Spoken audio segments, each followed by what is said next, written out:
আমি প্রশংসা চাই, আমি প্রশংসাযোগ্য কাজ করেছি, কিন্তু আমি একটা জায়গায় পরিচালনার দায়িত্বে আছি। আমাকে পর্যালোচনা বলেন, সমালোচনা বলেন, সেটা নেওয়ার ওপেননেস থাকতে হবে, এবং সবসময় পর্যালোচনা সমালোচনা সুন্দর ভাষায় হবে না, এটাই নিয়ম।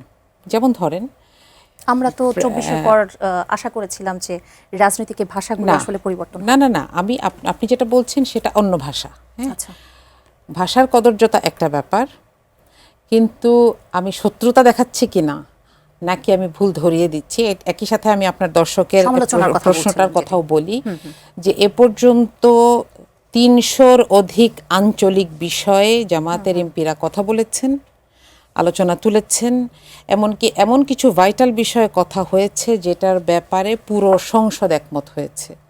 বিশেষ করে প্রবাসীদের ব্যাপারে মাননীয় বিরোধী দলীয় নেতা আমিরে জামাত যে প্রস্তাবটি এনেছেন, এইটাতে শুধু প্রাইম মিনিস্টারের বা ট্রেজারি বেঞ্চ না, স্পিকার নিজেও বলেছেন যে আমি আর কখনো এই ধরনের দৃষ্টান্ত দেখিনি। তাহলে যিনি প্রশ্ন করেছেন তাহলে তাকে আরেকটু মনোযোগ দিয়ে অবজার্ভ করতে হবে। আর এটা এর আগে যেটা বলছিলাম যে প্রাইম মিনিস্টার নিজে কি করছেন এটা অবশ্যই দৃষ্টান্ত রাখার মতো, কিন্তু তার পুরো বডিটা কি তাকে অনুসরণ করছে?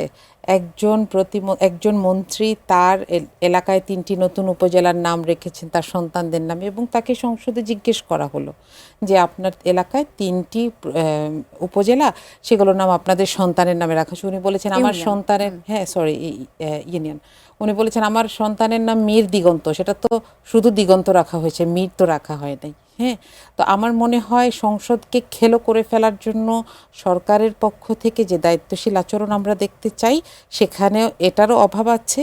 আর আপনি যেটা বলেছেন এই ব্যাপারে আমি স্বীকার করি যে তার এ ব্যাপারে সচেতন হয়ে তথ্য দেওয়ার প্রয়োজন ছিল।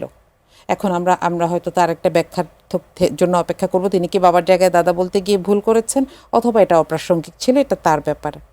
কিন্তু কিছুতেই দলের এই অবস্থানটাকে প্রশ্নবিদ্ধ করা যায় না এখানে।